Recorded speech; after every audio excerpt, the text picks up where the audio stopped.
안녕하세요, 여러분. 오늘은 최근 중국의 무비자 정책 확대에 대해 이야기해 보려고 합니다. 얼핏 보기에는 단순한 관광진흥 정책 같지만 그 이면에는 중국의 숨겨진 의도가 있을지도 모릅니다. 함께 파헤쳐 볼까요? 함께 파헤쳐 보기에 앞서 구독과 좋아요는 동방렌즈에 아주 큰 힘이 됩니다. 먼저 중국의 무비자 정책 변화를 간단히 살펴보겠습니다.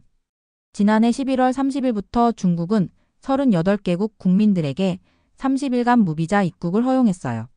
이전에는 15일이었죠. 대상 국가도 크게 늘었고요. 프랑스, 독일, 이탈리아 같은 유럽 국가들부터 일본, 싱가포르 같은 아시아 국가들까지 다양합니다.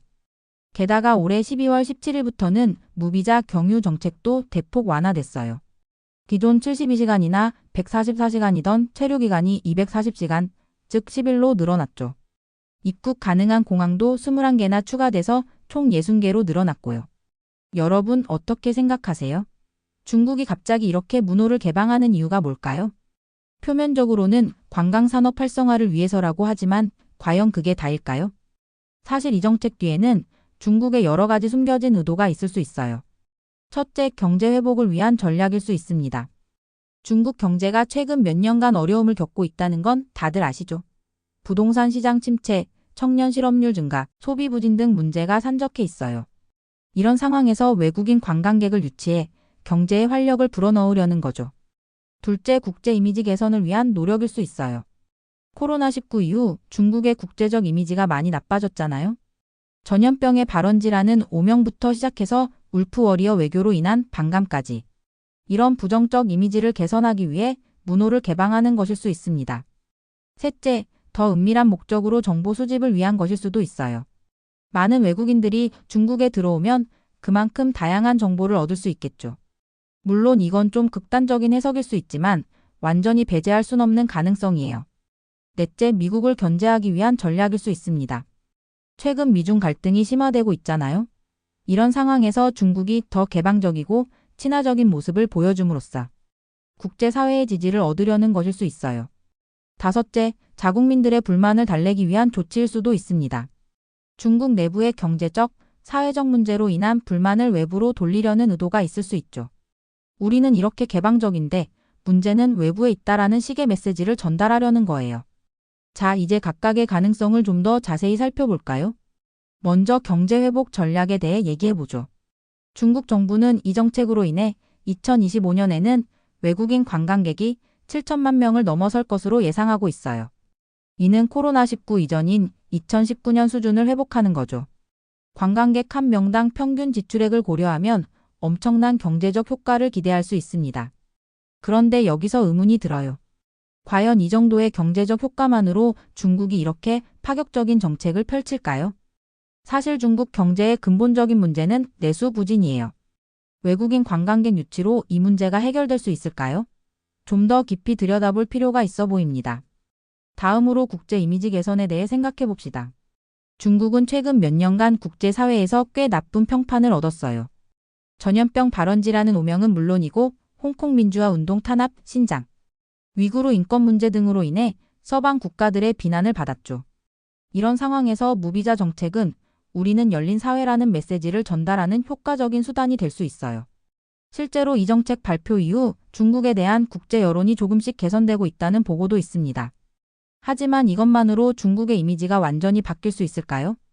결국 근본적인 문제들 마이너스 인권, 언론의 자유, 법치 등 마이너스 2 해결되지 않는 한 한계가 있을 거예요.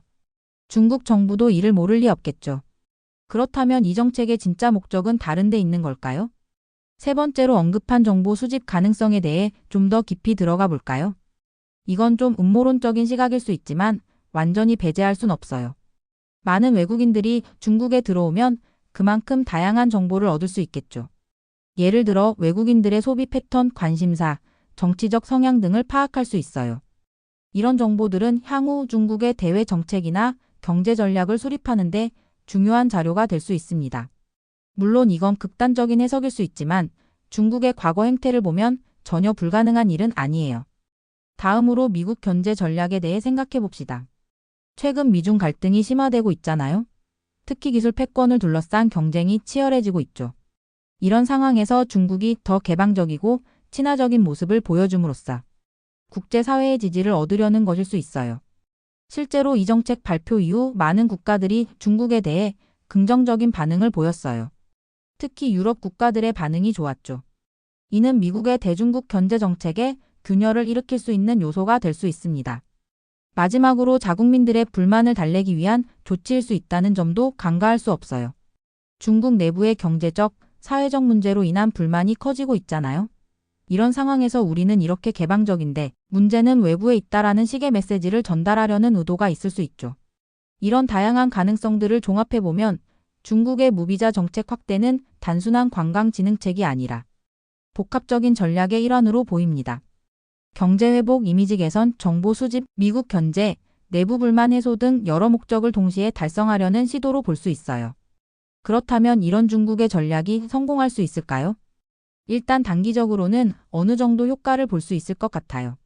실제로 이 정책 발표 이후 중국을 방문하는 외국인 수가 크게 늘었다고 합니다.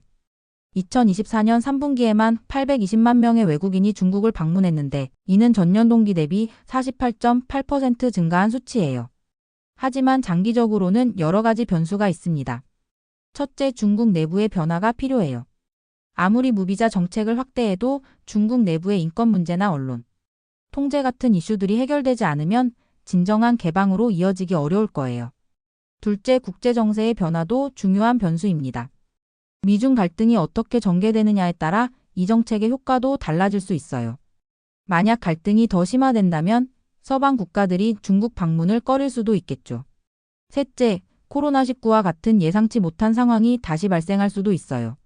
실제로 최근 중국에서 새로운 호흡기 질환이 유행하고 있다는 소식이 들리고 있죠.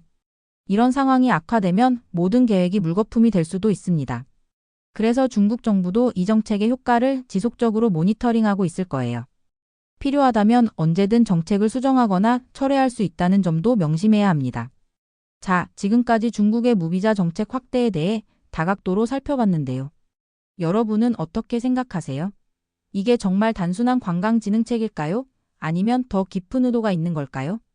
개인적으로는 이 정책이 중국의 소프트 파워 강화 전략의 일환이라고 봅니다. 군사력이나 경제력 같은 하드 파워로는 한계가 있다는 걸 중국도 잘 알고 있을 거예요. 그래서 이런 식으로 문화적 매력이나 정책의 호감도를 높이려는 것 같아요. 하지만 이런 전략이 성공하려면 결국 중국 내부의 변화가 필요할 것 같아요. 아무리 외국인들에게 문호를 개방해도 정작 중국 내부에서 자유와 인권이 제한된다면 진정한 개방이라고 보기 어렵겠죠. 그리고 우리나라 입장에서는 이런 중국의 변화를 어떻게 활용할 수 있을지 고민해봐야 할 것 같아요. 관광객 유치를 위한 경쟁이 더 치열해질 테니까요. 우리만의 독특한 매력을 어떻게 부각시킬 수 있을지, 중국과의 관계는 어떻게 설정해야 할지 등을 깊이 있게 논의해야 할 시점인 것 같습니다. 여러분의 생각은 어떠신가요? 이 영상을 보시고 중국의 무비자 정책에 대해 어떤 생각이 드셨나요? 댓글로 여러분의 의견을 남겨주세요. 중국의 이런 움직임이 앞으로 우리나라와 세계 정세에 어떤 영향을 미칠지 지켜보는 것도 흥미로울 것 같아요. 우리도 이에 대한 대응책을 마련해야 하지 않을까요? 여러분의 관심과 시청 감사드립니다.